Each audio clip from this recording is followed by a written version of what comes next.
All right, a number of nonprofit safety and crime victims groups say the Department of Justice is cutting their federal grant funding. One group, the National Center for Victims of Crime, say it will have to shutter its hotline service as soon as Friday. So CBS News Department of Justice reporter Scott MacFarlane joining us live now. Scott, I know you've been following this story. So what do we know about the cuts to funding right now?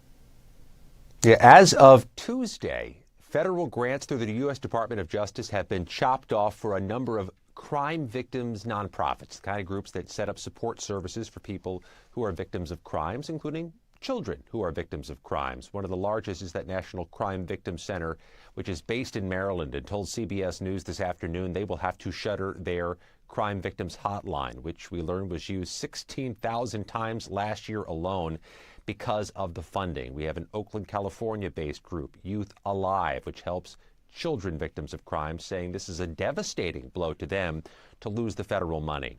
The U.S. Department of Justice did not immediately respond to requests for comment from CBS News about why these grants are being cut off, but we're seeing this pop up from nonprofit organizations from coast to coast. The grants, according to the paperwork they're receiving from the Department of Justice, doesn't, quote, effectuate priorities of the Department of Justice. This is a problem we expect will hit other nonprofits, or at least the news of this hitting other nonprofits will surface before the weekend.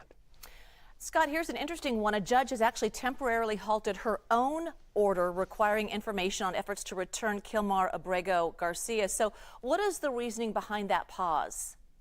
There's something curious here in this new national story of Kilmar Abrego Garcia, the man mistakenly deported from Maryland to El Salvador on March 15th on those deportation flights. The judge, after receiving 2 sealed court filings on Wednesday over this case, said she was pushing back a deadline for the Department of Justice and the administration to answer a whole bunch of questions about Abrego Garcia from yesterday until Wednesday, April 30. The deadline's been pushed, with both sides saying they agree to it, indicating there may be some possible agreement between attorneys representing Abrego Garcia and attorneys representing the Trump administration. We don't know the contours or whether there is for sure an agreement, but this indicates there's been some change in this case, but it could be until Wednesday the 30th we find out. Okay, and we understand a judge is blocking some of Trump's administration's attempts to overhaul our elections. So what is happening there?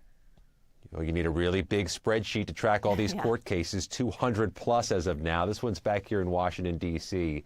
A federal judge has ruled there should be a freeze on the president's executive order on federal elections. Among other things in this executive order, requires a proof of citizenship to vote in federal elections. What the judge is saying here is what Trump's critics have been saying ever since he put pen to paper on this executive order, that voting rules, voting regulations are the business of the Congress or the states and local communities, that it's an overreach by the administration to try to put forward that kind of executive order.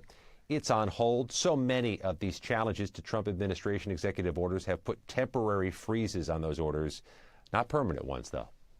All right, Scott MacFarlane, thank you so much for breaking it all down for us. Appreciate it.